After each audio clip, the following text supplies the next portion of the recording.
약성경 이사야서 34장 1절부터 17절. 오늘은 은혜의 시절을 살다라는 제목으로 말씀 나누겠습니다. 잠깐 기도하겠습니다. 하나님, 이 시간에 말씀 묵상할 때 함께 하시고 연약한 것은 가리시고 홀로 영광을 받으시옵소서. 여타감 예수님의 이름으로 기도하옵나이다. 아멘. 극장에 가면 없는 게 있습니다. 시계, 창문. 왜 시계와 창문이 없을까요? 시간을 알 수 없게, 해가 뜨고 지는 걸 알 수 없게 만들기 위해서요. 집과 무덤의 차이는 뭐가 있을까요? 많지만 그 중에 하나가 창문이 없다는 거, 시계도 없다는 거. 그럼 시계나 창문은 우리에게 시간이 얼마나 소중한지, 오늘 하루가 얼마나 귀한지, 1444분이 얼마나 소중한지를 알려주는 거라는 거예요. 근데 여러분, 도박장은, 마귀는 시간을 무시하게 만들고 시간을 잊어버리게 만들어요. 오늘 하루를 하찮게 만든다는 거죠. 어제 뉴스에 이게 나왔습니다. 중국의 한 여대생이 20세밖에 안 된 신 샤오다이라고 하는 여자가 2018년에 중국에서 국경절에 있었던 복권에 당첨이 돼서 무려 170억 원이라고 하는 상금을 받게 됐어요. 근데 문제는 이 복권의 상금이 돈이 아니라 상품권이라는 거예요. 전 세계 모든 호텔을 무료로 쓰고 항공권도 무료로 주고 스파폰도 주고 스파 이용권, 영화 예매권, 고급 레스토랑 이용권, 화장품, 가방, 명품, 신발 모든 걸 다 공짜로 그 상품권만 내면은 다 쓰게 만든 거예요. 170억 원. 야, 여기 있는 사람 중에 와, 나도 이런 한번 그냥 얻어 맞았으면 좋겠다, 돈벼락 이렇게 생각할지 모르겠어요. 근데 단 기간이 1년이었다는 거예요. 이 여자가 잘 다니던 IT 계열의 회사를 때려치고 170억 원짜리 상품권을 전 세계를 돌아다니며 쓰기 위해서 돌아다녔다는 거예요. 그리고 1년이 지나서 자기 소식을 알렸습니다. 저는 1년 동안 살아온 그 삶 때문에 우울증이 생겼고 인생이 무너졌고 앞으로 어떻게 살아야 될지를 모르겠습니다. 왜? 여러분, 상품권 170억 원으로 가서 공짜로 쓸 수 있었지만 나머지 사비는 자기 돈으로 다 내야 됐어요. 버스 타는 거, 돌아다니는 거 다 자기가 냈어요. 하루에 일주일에 무려 3천만 원 정도 돈을 쓴 적도 있었다는 거예요. 자기 집 재산을 다 긁어모은 거예요. 그 170억 원을 누려보기 위해서. 돌아와서 보니까 거지가 됐다는 거예요. 직장을 들어갈 수도 없어요. 왜? 너무 많은 걸 누리다 보니까 세상이 시시하죠. 우울증에 걸렸죠. 다시 정상으로 못 돌아오는 거예요. 너무너무 힘겨워하는 거죠. 여러분, 근데 많은 이 시대의 젊은이들은 이런 삶을 꿈꿉니다. 우리가 비트코인이 폭락을 하고 막 젊은 애들이 집을 못 샀네, 경제가 망했네, 한탄하는 소리를 들으면 가슴이 아픕니다. 왜? 우리 선배들은, 아니 우리 시대의 보통 사람들은 매일 조금씩 하루하루 성실하게 살아서 자기 인생을 읽어가는 거예요. 근데 젊은 친구들은 고생하고 싶지 않아요. 그냥 한 방에 얻어 터지든 한 방에 뭔가 대박이 나가지고 집도 사고 땅도 사고 뭔가 원하는 걸 다 그냥 한가방에 누리고 싶다는 거죠. 얼마나 안타깝습니까? 여러분, 우리에게 필요한 건 170억 원이 아니라 오늘 하루 1444분을 어떤 사람은 1444원으로 여기지만 어떤 사람은 1444조로 여기는 사람도 있는 거예요. 내가 그 하루를 어떻게 여기느냐가 내 인생을 복되게 만드는 거라는 걸 우리가 잊어버리면 안 돼요. 여러분, 장래에, 미래에 어떻게 살까 이런 고민하다가 오늘 이 하루가 얼마나 소중한지를 우리가 너무 자주 잃어버린다는 거예요. 여러분, 오늘 하루를 잘 살고 계십니까? 어떤 목사님이 그래요. 많은 성도들을 가만히 보면 과거의 믿음이 너무 좋대요. 미래에 대한 믿음도 너무 좋대요. 근데 오늘의 믿음은 너무 약하다는 거예요. 나 때는 말이야, 과거의 믿음이 지금도 옛날에 그 추억만 붙들고 살고 있어요. 어떤 사람은 여기저기 종말론 쫓아다니면서 미래의 소망, 미래에 하나님이 오실 거야, 종말이 임할 거야, 이런 믿음이 너무너무 강력해요. 근데 오늘 여기서 지금 하나님 앞에서 지금 믿음을 보여주지 못하고 산다는 거예요. 이게 우리 인생이 불행한 거예요. 교회를 다녀도 여전히 과거와 미래 속에서만 살고 오늘을 못 사는 사람들. 그래서 이 아름다운 하루 1444분을 감사로 받지 못하는 사람들이 너무 많다는 거예요. 여러분, 슬프지 않습니까? 크리스찬에게 그래서 중요한 거는 오늘 하루를 아름답게 살려면, 오늘 하루를 소중하게 살려면 우리에게 크리스찬으로서 인생에 대한 구속적 인생관, 구속적 시간관, 내가 구속의 이야기, 하나님의 큰 이야기 속에 내 이야기가 빨려 들어가서 그분의 이야기에 함께 참여할 때 우리 인생은 소중해지고 아름다워지는 거예요. 여러분, 과거의 상처를 생각해 보십시오. 과거를 내가 아무리 묵상을 해도 과거는 내가 손댈 수도 없고 통제할 수도 없고 돌이킬 수도 없어요. 그게 아무리 아름다웠어도 그 과거를 내가 땡겨올 수도 없어요. 왜? 과거는 그냥 과거일 뿐이에요. 그게 상처든 뭐든 오늘이 아름다워지는 방법은 과거의 기억들이 하나님의 은혜로 치유되고 변화되어서 오늘 새로워지지 않는 한 그 과거는 그냥 버려지는 거라는, 버려지는 거. 오늘로 아름답게 만드는 건 그 과거가 구속의 관점으로 쳐다볼 때 하나님의 뜻이 있구나, 계획이 있구나라는 걸 받아들일 때 그 과거가 아름다워지는 거예요. 미래는 어떻습니까? 미래를 바라보고 두려워하지만 우린 미래를 통제할 수 없어요. 끌어올 수도 없어요. 미래가 어떻게 될지, 아니 내일 당장 무슨 일이 벌어질지 우리는 아무도 모르는 삶을 사는 거예요. 우리에게 중요한 건 그래서 구속적 관점이 필요한 거예요. 하나님이 내 인생의 미래를 주관하고 계실 뿐만 아니라 지금도 주관하고 계시지, 오늘 하루도 그분 손에 있지 라고 믿으면 내일도 턱 넘길 수 있는 거라는 거예요. 이게 구속적 관점으로 구속의 이야기 속에 사는 하나님의 백성들의 시간관이에요. 우리는 과거에 집착하지도 않고요, 미래에 집착하지도 않고요, 오늘 하루를 믿음으로 사는 거예요. 사도 바울이 뭐라고 그랬어요? 빌립보서 1장 21절에 내가 사는 것은 그리스도시니 죽는 것도 유익함이라는 거예요. 내가 사는 게 그리스도면 죽는 것도 그리스도라는 얘기예요. 말 그대로 과거든 미래든 다 오늘 여기서 내가 그리스도와 함께 살고 있느냐가 결정해야 된다는 거예요. 하나님 우리에게 그 마음을 원하시는 거예요. 과거는 기억이고 미래는 기대라면 현재는 그래서 주목하는 거라는 거예요. 주목. 여러분, 오늘을 산다는 건 오늘을 주목해 보는 거예요. 오늘이라고 하는 이 하루를, 평범하고 지루하고 매일 똑같아 보이는 이 하루를 그냥 무관심하게 흘려보내면 그냥 쓰레기처럼 쭉 흘러가는 거예요. 하지만 그 매일의 하루 속에서 내가 하나님을 주목하면, 내 삶 속에서 일하고 계시는 그분을 내가 주목해서 보면 이 하루가 하나님의 선물이 되고 하나님의 은혜가 되는 거예요. 이 하루를 가장 아름답고 소중하게 살 수 있는 거예요. 하나님을 모르는 사람들이야 이 하루가 지루하고 평범하고 아무 의미가 없어 보일 수 있을지 모르지만, 하나님을 믿는 사람에게 이 하루는 하나님을 주목하는 한 가장 소중한 하루가 되는 거예요.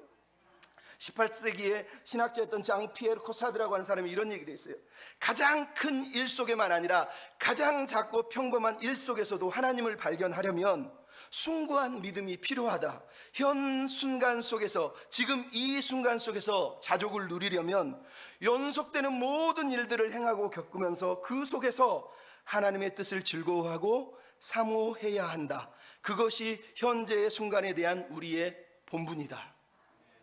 여러분, 오늘 우리가 하나님을 믿는다면 오늘 지금 여기서 하나님의 뜻을 즐거워하는 것, 그것을 하나님을 주목하여 보면서 그것을 발견하는 것, 그게 우리가 살아야 될 삶의 본분이라니까요.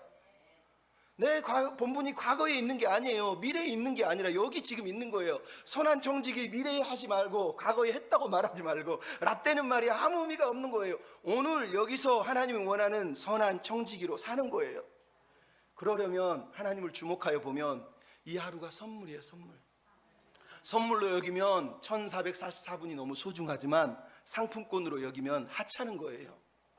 여러분, 인생을 상품권으로 여기면서 그거 한번 누려보려고, 복권 한번 당첨되려고 뛰어가는 사람처럼 불쌍한 사람이 없는 거예요. 그거 말고 이 하루조차도 1440조를 넘어서는 선물이구나, 선물이구나, 그걸 받아들이고 사는 게 우리에게 필요한 거예요. 하나님은 오늘 우리에게 말씀하시는, 그때 거기서, 과거든 미래든 그때 거기가 아니라 지금 여기를 보라는 거예요. 지금 여기서 일하시는 하나님을 주목하여 보라는 거예요. 지금 여기서 나와 함께 하시는 그분의 이야기를 들어보라라고 얘기하는 거예요. 그래서 크리스찬에게 주신 명령이 뭡니까? 세월을 아끼라. 다른 말로 시간을 구속하라는 거예요. 늘 흘러가 버리는 크로노스의 시간을 카이로스, 하나님의 시간으로 구속해내라는 거예요. 오늘 하루 다 똑같이 누리는 24시간 1444분이지만 어떤 사람은 그 시간을 구속해서 하나님을 주목해보고 하나님의 것으로 선물로 받아들여서 은혜로 충만한 하루를 살아내는 사람이 있다는 거예요. 하지만 어떤 사람은 그냥 쓰레기처럼 흘려보낸다는 거예요. 여러분, 이 말은 크리스찬이 시간을 경험하는 방식이 얼마나 소중한가, 시간을 경험한다는 게 뭐예요? 이 시간을 내가 어떻게 사용하고, 어떻게 의식하고, 어떻게 이 시간 속에서 내가 현존할 것인가, 어떻게 이 시간을 내가 존재할 것인가가 중요하다는 거예요. 어떻게? 하나님 앞에서 하나님을 바라보면서 그렇게 살아갈 때 매일매일 살아가는 삶이 선물이에요. 선물. 하나님 주신 은혜의 선물이라는 거예요. 여러분, 오늘 본문처럼 우리가 지금 읽은 이야기는 또 심판의 이야기가 들려주고 있지만, 이 심판의 이야기의 음성을 가만히 귀를 기울여 보십시오. 하루의 선물이 얼마나 소중한지, 나가서 하나님을 주목할 때 그분이 예비하신 은혜가 얼마나 큰지를 우리는 이 심판 속에서도 들을 수 있다는 거예요. 여러분 하나님의 음성을 듣고 그 선물에 감격하는 은혜의 시간을 보냈으면 좋겠어요. 여러분 리뷰 한번 복습을 하겠습니다. 이사야서 1장은 이사야 전체의 서론이에요. 서론.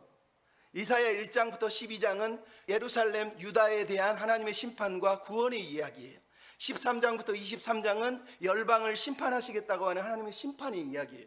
24장부터 27장은 우주적인 심판, 소묵시록이라고 하는 소계시록의 이야기예요. 그리고 28장부터 우리가 지난주까지 봤던 33장은 6개의 화를 통해서 하나님이 화 있을진저 하고 하나님이 분노하는 악인들에 대한 심판 선언 이야기예요.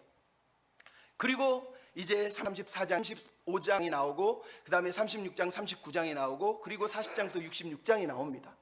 그러면 오늘 본문에 나온 33장과 35장은 무척 중요합니다. 우리 장로님은 문을 만들고 문짝을 달아보시니까 알잖아요. 문짝 중에 여러분 문이 2개 앞에 있습니다. 한쪽을 열면 이쪽 문이 열리고 한쪽을 열면 이쪽 방이 보이는 문이 있어요. 그 문을 잡아주는 게 뭐라고 그러죠? 경력, 또 돌적이, 흰지 이런 단어들이 있습니다. 즉 문을 열고 닫을 때 그 중심을 잡아서 이쪽으로 열릴 수 있게 하는 걸 말하는 거예요. 34장과 35장은 그런 기능을 해요. 뭐냐? 34장은 1장부터 33장 전체의 내용에 대한 마지막 결론으로서 하나님이 왜 심판을 하시는지 결론을 내리는 거예요. 35장을 여러분이 읽으면 35장은 이제 하나님이 왜 구원을 하시려고 하는지 구원의 소망 이야기가 35장에 딱 문을 열자마자 보여주는 거예요. 자, 다시 설명합니다. 34장은 결국은 지금은 세상이 막 동산을 누리는 것 같이 화려해 보이는 그 삶이지만 하나님을 믿지 않을 때 그 삶이 어떻게 사막으로 변하는지를 보여주는 하나님의 심판의 이야기가 34장이라면 35장을 딱 열으면 지금은 인생이 사막 같은 어려움을 당하는 성도들에게 그 사막이 어떻게 동산으로 바뀌고 손의 대로가 열린지를 우리로 주목하게 하는 이야기가 35장에 나온다는 거예요. 그래서 34장과 35장은 한쪽 문을 닫고 한쪽 문을 열어주는 경첩과 같은 역할을 하고 있어요. 이 34장이 그래서 중요한 거예요. 왜? 다시 말하자면 34장은 지금 우리 눈에 보일 때 하나님을 안 믿는 세상이 너무 화려해 보이는 막 동산과 같은 삶일지 모르지만 그 삶이 사막으로 변해버린다는 거예요. 삐짝 말라서 타서 없어져 버릴 거라는 거예요. 이런 하나님의 말씀을 듣고 우리는 결단해야 된다는 거예요. 네 인생을 사막과 같이 엔딩을 할 것이냐 아니면 동산과 같은 삶을 살아갈 것이냐 둘 중에 하나를 선택해라 라고 하나님이 우리에게 말씀하시는 거예요. 지금을 동시에 보고 있어요. 지금 동산 같지만 사막으로 변할 것을 볼 것이냐 아니면 지금은 사막 같지만 동산으로 바뀔 인생을 너희는 살고 싶으냐 둘 중에 하나를 선택하라고 하나님이 말씀하시는 게 34장과 35장의 이야기라는 거예요. 여러분 하나님을 믿는 사람은 인생이 동산으로 바뀔 거예요. 하지만 하나님을 버린 인생은 그 결과가 사막으로 변할 거라는 거예요. 우리는 이 하나님의 선택의 물음 앞에서 오늘 바른 인생의 결말을 내기 위해서 오늘 하나님 앞에 어떠한 삶을 살아야 될지 결정하는 시간을 가져야 되는 거예요. 여러분 이 하나님의 심판을 다 보고 나서 여러분은 선택해야 됩니다. 나는 어떤 믿음의 선택을 하고 어떤 믿음의 반응을 할 것이며 이 하루하루 그냥 스쳐보낼 수도 있는 이 날을 어떻게 내가 소중히 여기고 감사하고 하나님의 영광을 위해 살 것인지 고민하는 시간이 돼야 됩니다. 여러분 이 하루를 소중하게 살기 위해서 필요한 게 무엇입니까? 따라서 하시죠. 주님 때문에 행복한 사람이 되십시오. 옆 사람한테 인사하시죠. 주님 때문에 행복하십시오. 여러분 1절부터 4절의 이야기를 우리가 가만히 들어보면 하나님이 온 세상을 심판하시겠다고 하는 심판의 이야기예요. 모든 것이 다 불타서 없어져 버린대요. 여러분 그러면은 하나님이 찾는 사람은 어떻게 될까요? 성경이 얘기하죠. 우리가 늘 말하잖아요. 주를 위해서 사는 삶만 남을 거예요. 주님을 위해서 봉사한 시간만 남을 거예요. 주님을 위해서 헌신한 청지기의 삶만 남을 거예요. 하지만 주님을 위해 사는 삶이 아니면 다 불에 타서 없어져 버릴 거예요.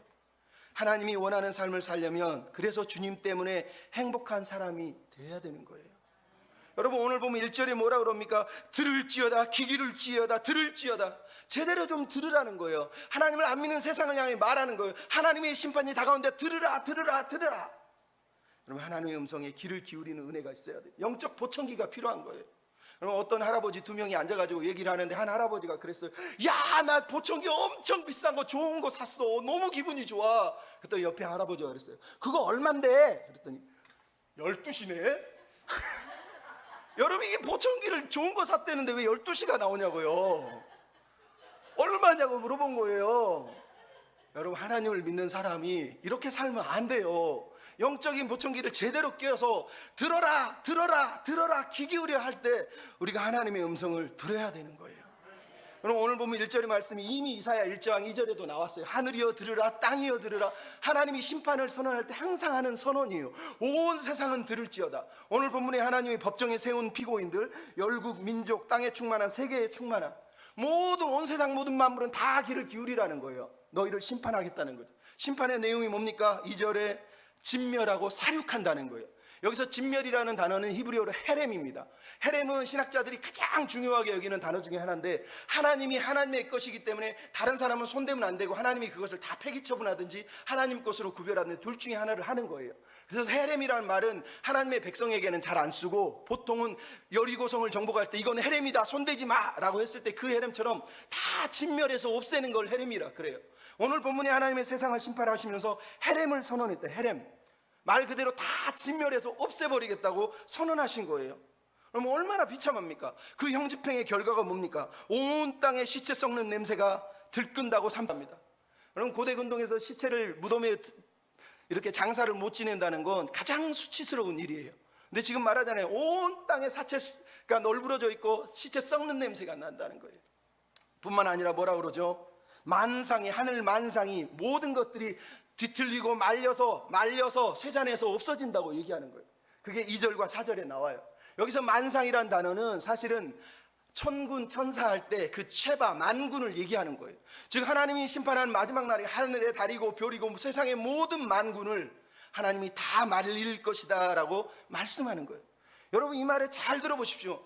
지금 오늘 본문이 뭐라고 그러죠? 모든 만상이 뜨거운 불에 말려서 지금 마른대요. 말라, 돌돌돌 말린다. 여러분, 오징어 구웠잖아요. 오징어 구우면 어떻게 됩니까? 막 몸이 찌그러져 이렇게 마르는 것처럼 온 세상이 다 말라 비틀어지는 것을 얘기하는 거예요. 여러분, 하나님의 심판이 마지막 날에 그렇게 되는 거지만 오늘 지금도 여전히 하나님의 심판을 받는 사람들이 있어요. 왜? 그 사람은 가만히 보면 인생이 너무 바싹바싹 말라 있어요. 마치 저기 논바닥에 물 한 짝이 없어가 쫙쫙 갈라진 것처럼 말라 있는 사람이 있어요. 말 한마디 해보면 알아요. 좀만 얘기해도 막 승질내고 화내고 짜증 부리고, 조금만 뭐라 그래도 상처받고, 조금만 뭐라 그래도 막 분노하고, 이게 쩍쩍 갈라진 인생 아닙니까? 그냥 막 계속 말라 뒤틀어져 있는 거예요. 하나님의 은혜가 없이는 그 인생은 불쌍한 거예요. 여러분, 하나님을 믿는데도 그렇게 쩍쩍 마른 인생을 살아야 되겠습니까? 근데 더 중요한 게 있죠. 뭐라 그러죠? 두루마리처럼 말릴 거라는 거예요.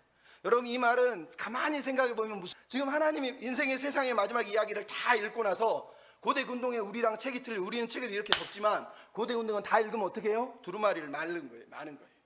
하나님이 역사를 마지막 종결 지면서 책을 다시 말고 있는 거예요.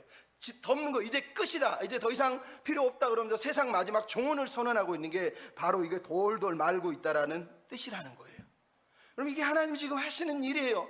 하나님이 역사의 마지막 되면 책을 다 마르시듯이 당신의 뜻과 계획과 모든 것들을 다 완성하시고 나머지 인생, 하나님을 모르는 인생은 폐기 처분해서 불에 태워서 던져버릴 거라고 얘기하는 거예요. 여러분, 그래서 우리 인생이 하나님의 손에 있다는 걸 잊으면 안 돼요. 베드로가 얘기했잖아요. 주의 날이 도적같이 임할 것이다. 그때 정말로 체질이 다 녹아지고 하늘이 불처럼 타오를 것이다 라고 얘기하잖아요. 그날을 사모해라, 사모해라. 사도 베드로는 그날을 사모하래요. 여러분, 하나님을 믿는 사람들은 심판이 있다는 것, 하나님이 결산할 거라는 것, 하나님이 마지막 때에 결국은 우리 인생도 결산할 거라는 거예요.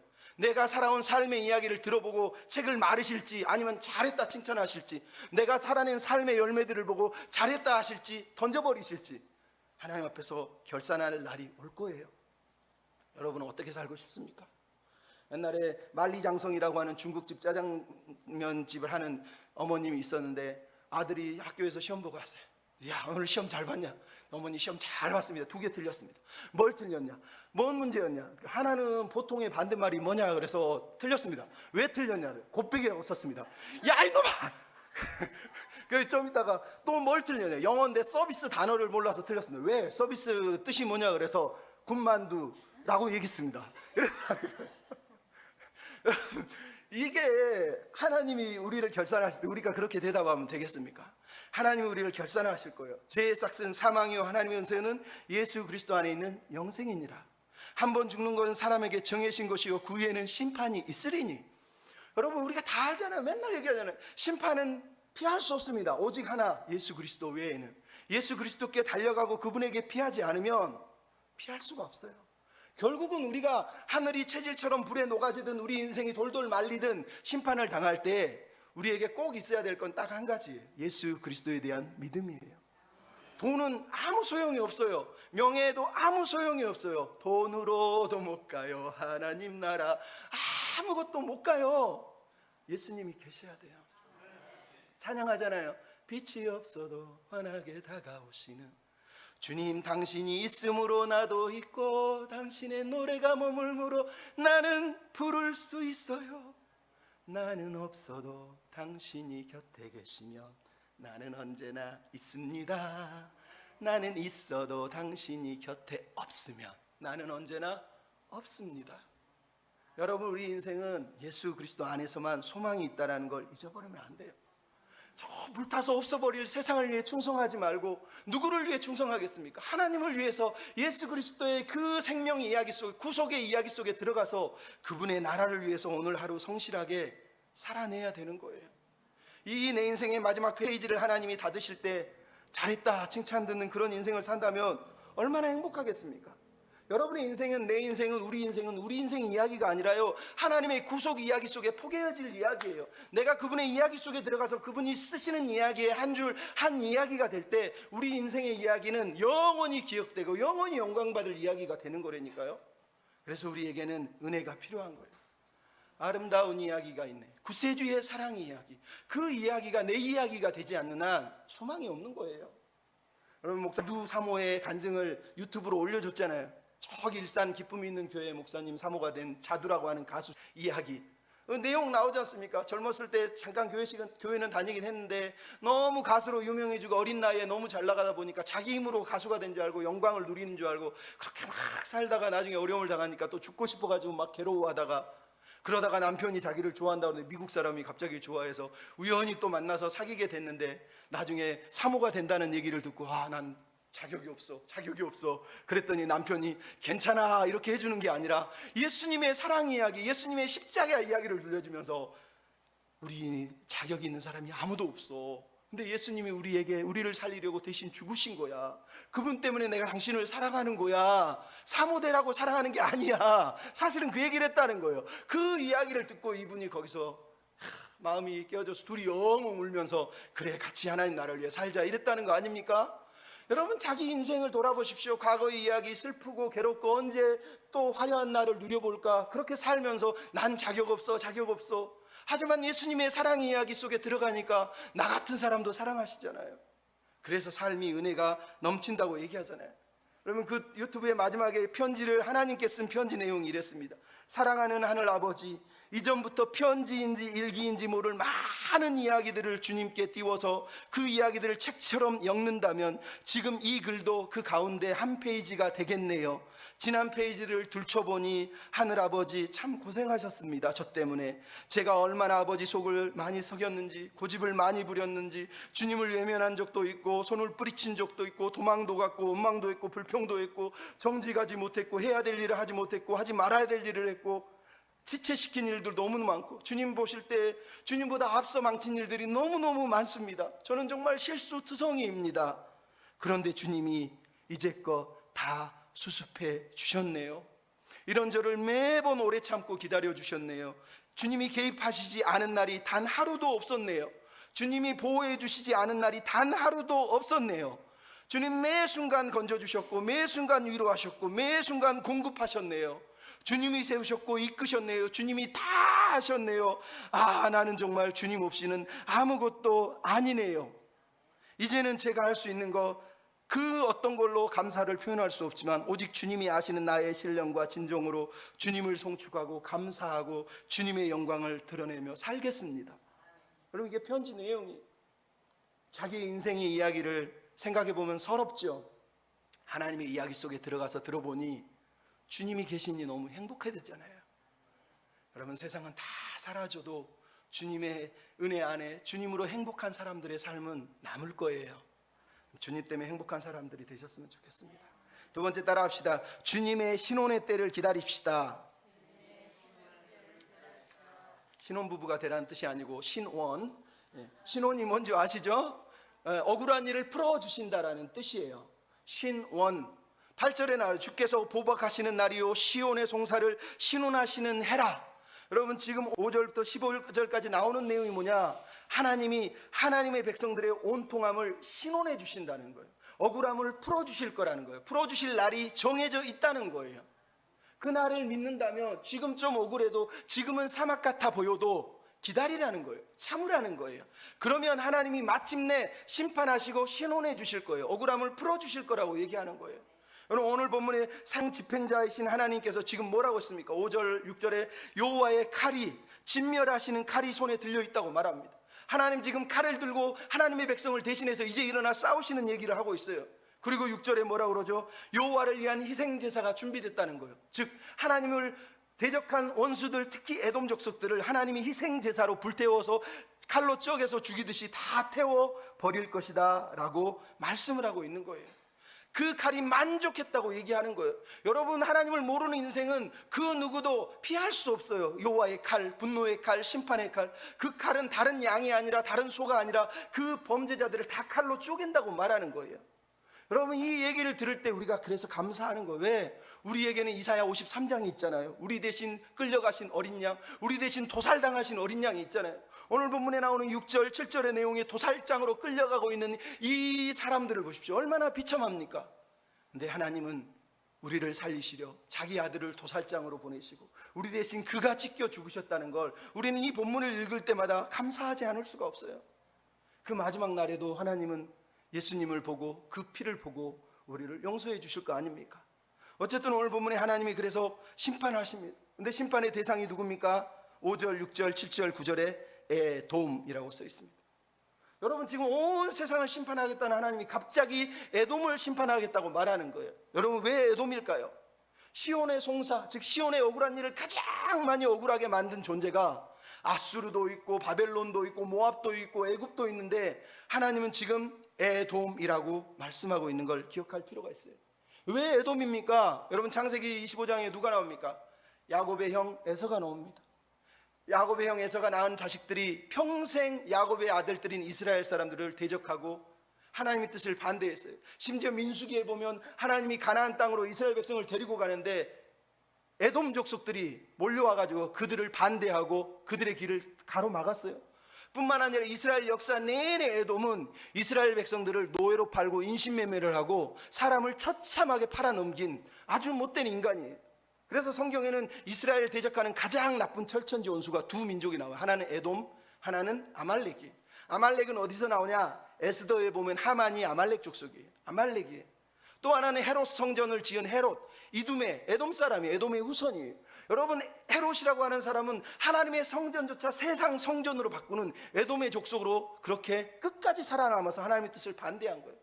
오늘 본문의 에돔이 그래서 심판을 받는 거예요. 자기 형제 나라고 이웃 나라인 자기의 피부치인 이스라엘 백성들을 팔아넘기고 죽이고, 심지어 주전 587년 바벨론이 이스라엘을 무너뜨렸을 때 바벨론을 도와서 가장 악랄하게 악탈하고 빼앗고 죽이고 파괴했던 사람들이 에돔 족속들이에요. 에돔 족속들.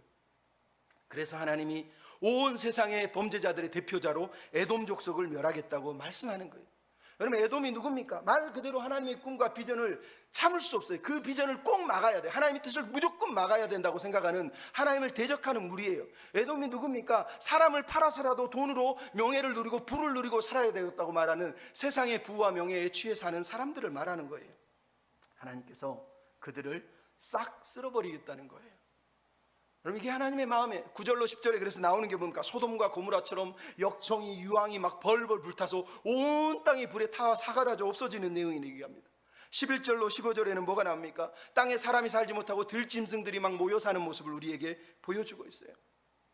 특히 재밌는 게 11절에 나오죠. 하나님이 혼란의 줄과 공허의 추로 그들을 멸망시킨다는 거.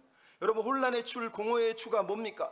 창세기 1장 2절에 보면 하나님이 태초를 창조하시니라 그러면서 그 땅이 공허하고 혼돈했다 말할 때 혼란과 공허라는 단어를 그대로 쓰고 있어요. 무슨 얘기? 하나님을 의지하지 않고 하나님을 믿지 않고 진리 위에 서지 않은 인생은 본인들은 열심히 살았지만 하나님이 보실 땐 공허의 추로 집을 지은 인생과 같다는 거예요. 결국은 다 망해서 없어질 거다라고 우리에게 말씀을 하고 있는 거예요. 그래서 여러분, 우리에게 필요한 것은 이 하나님의 약속을 믿으라는 거예요. 하나님이 이렇게 에돔을 심판하신 이유가 뭐라고요? 8절에 나온 것처럼 우리를, 시온을, 하나님의 백성을, 그 송사를, 그 억울함을 듣고 신원하시고 보복하시기 위해서라는 거예요. 여러분, 지금은 억울하지만, 억울한 일 많지만, 눈물 날 일 많지만 기다려야 돼요. 하나님이 때가 되면 신원해 주실 거예요. 신원해 주실 거예요. 그 억울한 일을 다 하나님께 맡기고 기다리는 은혜가 있었으면 좋겠습니다. 여러분, 어떤 남자가 막 약국으로 뛰어갔어요. 의사 보고 그랬어요. 딸꾹질이 멈추지 않아요. 딸꾹질 약 좀 주세요. 그랬더니 의사가 그래요? 가만히 쳐는 척 하더니 뺨을 탁 때려드려요. 다 멈췄죠? 아이씨, 나 말고 우리 마누라 얘긴데 그러더라는 거예요. 그럼 이렇게 억울한 일을 누가 풀어주겠습니까? 의사를 잘못 만날 거죠. 여러분, 하나님은 우리의 억울함을 다 풀어주실 거예요. 우리에게 필요한 건 마지막 날에 믿음이 필요한 거예요. 여러분, 누가복음 18장에 하나님이 뭐라고 그랬죠? 마지막에 믿음을 보겠느냐는 거예요. 마지막 날에 믿음을 보겠느냐는 거예요. 저 억울한 가부도 그 하나님을 안 믿는 재판장에게 호소해서 들어주는데, 하물며 너희 하늘아버지가, 하물며 너희 하나님이 억울함을 풀어주지 않겠느냐는 거예요. 여러분, 하나님이 약속하신 거예요. 약속하신 거. 그 하나님을 신뢰해야 됩니다. 마지막으로 따라합시다. 인생의 주인은 하나님이십니다. 믿습니까? 확실한 약속입니다. 여러분, 16절 17절 마지막 말씀은 다시 얘기했어요. 하나님의 책을 찾아라, 읽어라. 1절에는 들으라, 기울이라, 들으라 그랬는데 16절에는 찾으라, 읽으라. 이게 무슨 말이에요? 하나님의 말씀은 너무너무 분명하다. 하나님이 세상을 심판할 때 말씀으로 심판하실 거예요. 세상은 하나님의 계획과 뜻대로 움직일 거라는 거예요. 그래서 하나님을 믿는 사람은 귀 기울여 듣고 찾아보고 읽어보고 하나님의 뜻을 붙들고 하나님을 주목하여서 살아가는 사람들이 되는 거예요. 하나님 말씀을 읽으라면, 하나님의 말씀이 여기서 뭡니까? 어떤 사람이 이게 성경 말씀이라고 얘기하지만, 그래서 뭐 성경은 다 짝이 있으니까 짝이 다 들어맞는다 이렇게 얘기하지만, 여러분, 오늘 본문 읽었잖아요. 여기서 말하는 여호와의 책은 뭐 넓게 얘기하면 성경 말씀이지만, 하나님이 성경 속에 기록되어 있는 하나님의 성취의 의도를 보라는 얘기를 하는 거예요. 여러분, 우리가 이 얘기를 들을 때 무슨 생각이 납니까? 지금 9절부터 15절에 에돔이 다 파괴되는데 거기에 지금 12종류의 들짐승과 새들이 모여가지고 거처를 정하고 짝을 짓고 살고 있는 걸 얘기하고 있어요. 하나님이 그리고 이제 말씀하시는 거예요. 여호와의 책을 봐라. 이 짝들이 하나도 빠짐이 없이 다 거기에 들어서 살고 있지 않느냐. 16절 17절에 얘기하고 있는 내용이에요. 즉, 하나님은 동물을 지으신 하나님이 그 이름대로 노아 홍수 때 동물을 다 짝을 지어서 불러들였다면, 그 하나님이 에돔 땅에 그 짝을 다시 집어넣어서 거기에서 살게 하지 않겠느냐. 그 하나님이 말씀대로 성취하시고 계시다면 에돔의 심판은 너무 당연한 것 아니냐라고 하는 하나님의 약속이 분명하다라고 하는 말씀을 전하기 위해서 이 여호와의 책을 읽어보라라고 말씀하고 있는 거예요. 그래서 여기 나오고 있는 짝들은 이것들 그것들이라고 하는 건 성경책을 말하는 게 아니라 그 짝들을 말하는 거예요. 그 짝, 짐승들, 들짐승들 다 짝이 있잖아요. 하나님 그 짝들을 거기에 다 집어넣는다. 그렇게 하나님은 약속을 성취하는 분이다 라고 얘기하는 거예요. 이 얘기를 하는 이유는 뭡니까? 왜 열방을 신뢰하려 하느냐는 거예요. 열방이 온 세상의 주인이 아니라는 거예요. 온 세상의 주인, 역사의 주인, 우리 인생의 주인은 하나님이시라는 거예요. 내 인생조차도 하나님은 당신의 말씀대로, 당신의 계획대로 내 이름을 부르시고 짝을 부르시듯이 내 삶에서 일하고 계시는 분이다. 그 하나님을 주목해야 된다라고 오늘 본문이 말씀을 하고 있는 거예요. 하나님은 약속하셨어요. 내가 내 열심으로 이것을 다 이룰 것이다. 하나님의 말씀은 불변하세요. 계시록에 뭐라고 그럽니까? 이 말씀은 신실하고 참되고 솔취될 일이다. 내가 속히 오리니 이 말씀의 예언을 지키는 자에게 복이 있다고 하잖아요. 여러분, 하나님은 속히 오실 거예요. 오실 때 어떻게 해요? 말씀대로 임하시는 거예요. 말씀대로 이루시는 거예요. 그래서 우리는 마지막 날에 하나님이 우리 인생의 주인이라고 믿기 때문에 말씀을 붙들어야 되는 거예요. 말씀이 아니면 설 수가 없어요. 말씀만이 우리를 살리는 거예요. 나아가서 오늘 본문을 통해서 우리가 깨달아야 되는 거 하나가 뭡니까? 우리는 하나님의 은혜로 줄로 재어준 구역에서 살아야 된다는 거예요. 여러분, 그 날짐승, 들짐승조차도 하나님이 구역을 정하고 짝을 정해서 그 구역에서 살게 하셨다면, 시편 16편 6절에 뭐라 그럽니까? 주께서 내게 줄로 재어준 구역은 아름다우며 그 기업은 실로 아름답도다. 여러분, 우리가 사는 자리, 우리가 머물러 있는 여기가 하나님이 줄로 재어준 구역이라는 얘기를 하고 있는 거예요. 그걸 내가 아름답다고 믿는 사람은 은혜로 받고 사는 거예요. 그게 내 것이 아니라고 믿으면 평생 원망하고 살 거예요. 그럼 김동호 목사님 같은 사람은 암이 걸렸는데 뭐라고 합니다. 암과 친해지고 있대요. 어떤 분은 당뇨병 걸렸는데 난 당뇨 걸렸었는데 당뇨와 친해지려고 산대요. 여러분, 예수 믿는 사람이 그 정도는 돼야 돼요. 왜 하나님 아프게 했어요? 왜 오늘 허리가 아파요? 왜 다리가 아파요? 하나님 뭐 하시는 거예요? 그렇게 해가지고 은혜를 못 누려요. 오늘 아프니? 알았어, 기도할게. 허리 아파? 알았어, 기도할게. 친해져야 된다니까요. 왜? 이 병도 줄로 재어진 구역이에요. 우리가 사는 땅이 어디입니까? 은혜의 땅입니까? 불평의 땅입니까? 은혜의 땅에 살아야죠. 하나님이 줄로 재어주셨습니다. 하나님 감사합니다. 그렇게 살면 장차 하나님이 예비하신 그 집에 마지막에 우리가 당도할 거예요. 그래서 오늘 여기서 줄로 재어주신 이 땅에서 사는 거예요. 여러분, 우리는 은혜 안에 살고 있어요. 우리가 거하는 땅은 심판의 땅이 아니라 지금은 은혜의 때요, 은혜의 땅에 살고 있는 거예요. 장차 마지막 날에 34장에 이 심판을 하나님이 하실 거지만, 예수님은 누가복음 4장에서 뭐라 그래요? 주의 성령이 내게 임하였으니 나를 보내서 나로 은혜의 해를 선포하게 하려 하셨다고 얘기하고 있잖아요. 여러분, 이사야서 실제로 이사야 61장 2절에 이렇게 썼어요. 여호와의 은혜의 해와 하나님의 보복의 날을 선포하려 합니다. 근데 예수님은 누가복음 4장에 그 회당에 서서 뒤에 보복의 날은 싹 던져놓고 은혜의 해를 먼저 얘기를 했어요. 은혜의 해만 얘기했다. 왜요? 지금은 보복의 날이 아니에요. 신혼의 때는 아직 오지 않았어요. 물론 살면서 가끔 올 거예요. 하지만 지금은 은혜의 때예요. 은혜의 시절이에요. 은혜의 계절이란 말이에요. 그래서 사도 바울이 얘기한 거 아닙니까? 너희가 은혜 받을 때 듣고 구원의 날에 너를 도왔도다. 보라, 지금은 은혜의 때요. 보라, 지금은 구원의 날이로다. 여러분, 지금이 구원의 날이에요. 지금이 은혜의 시절을, 우리는 보복의 시절을 사는 게 아니에요. 오늘 우리는 억울한 일을 당하고 슬픈 일을 당하지만 장차 신원해 주실 거지만 지금 우리는 은혜의 시절을 사는 거예요. 슬픔 대신 희락을, 죄 대신 화관을, 근심 대신 찬송의 옷을 주시는 그분을 믿고 오늘 여기서 그 옷을 입고 그 찬송을 부르며 사는 거라니까요. 그래서 나에게 억울한 일을 당하게 한 사람을 그래도 용서하려고 하고, 그래도 안아주려고 하고, 그래도 덮어주려고 하는 은혜의 시절을 우리가 살아가고 있는 거예요. 여러분, 은혜의 시절의 주인이 누굽니까? 하나님이세요. 은혜의 주, 은혜의 주, 은혜의 주. 하나님은 은혜의 주인이세요. 은혜가 모자랍니까? 주님께 찾아가요. 주님 도와주세요. 은혜를 주세요. 그러면 하나님이 뭐라고요? 내가 너희를 위하여 쌓아둔 은혜가 이렇게 많다. 시편에 써있잖아요. 우리를 위하여서 쌓아두신 은혜가 어찌 그리 크신지요. 하나님의 은혜는 쌓여있대요. 이렇게 많이 줬는데도 쌓여있다니까요. 계속 갖다 써도 또 쌓여있는 게 하나님의 은혜라고 얘기하는 거예요. 그 은혜를 여러분이 잊어버리면 안 돼요. 또한 그 은혜는 어떤 은혜입니까? 때를 따라 주시는 은혜예요. 계절을 따라 주시는 은혜예요. 모든 과일 중에 가장 맛있는 과일 뭡니까? 제철 과일이에요. 음식 중에 가장 맛있는 게 뭐예요? 제철 음식을 먹을 때 그 음식이 제일 맛있는 거라고 그러잖아요.